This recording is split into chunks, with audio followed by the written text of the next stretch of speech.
How's it going, y'all? Aiden Anderson here with the Moscow Minutes. It has been a packed week with a lot going on, and I'm excited to dive into it with you. First up, we had an election this past week for the Latah Library District.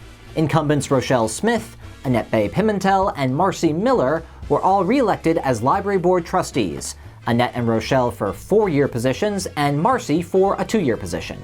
To the three of you, congratulations from all of us here at Moscow Report.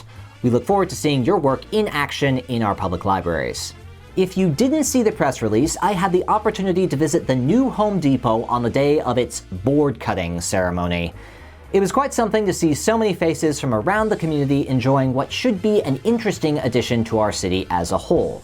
Based on comments from store manager Richard Madriaga, I hope I'm saying that right, it seems that Home Depot is excited to be a part of Moscow as well. Community events aside, we have a city council meeting to unpack.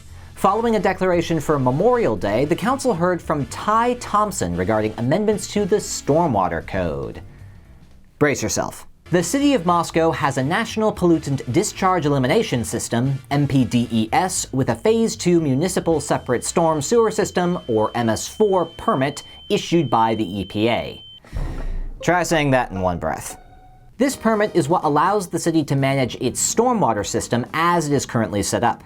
In order to continue with the permit, the city must comply with certain legal requirements from the federal government, including authority maintenance, enforcement response policies, and a best practices manual. Thompson went through a new city ordinance which cleans up the current stormwater code on the city's books and puts all stormwater regulations into a single chapter of Moscow City Code.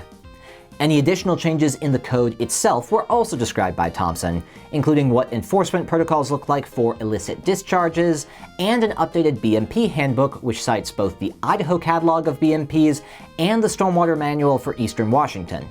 This was approved unanimously by the Moscow City Council. Fire Chief Brian Nickerson presented on the next item, which was a professional services agreement with Matrix Consulting Group for an EMS study. The Moscow Volunteer Fire Department, along with other EMS agencies in the county, is looking to participate in this study, the data from which should prove helpful to these agencies when it comes to logistical weak points and infrastructure needs going forward. This was also approved unanimously by the Moscow City Council. The county commissioners held their monthly meeting with the department heads and elected officials this week. This meeting began with a presentation related to the county's internal technology purchase protocols and procedures, including a brief demonstration of how the internal system functions. We have a few highlights from the department updates as well. Facilities gave some progress updates related to office moves and the county shop. The Noxious Weeds Department is engaging in some site visits with the growing season well underway. Planning and Building reported that this past April was the most revenue-heavy April in their department's history. The assessor reminded everyone about upcoming property assessments in June.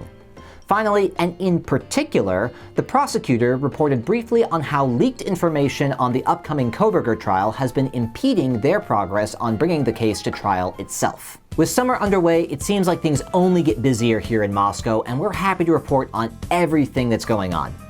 As always, we'll have the relevant links posted with this video, and if you have any questions, please reach out. I'm Aiden Anderson with the Moscow Minutes, and hey, happy Memorial Day.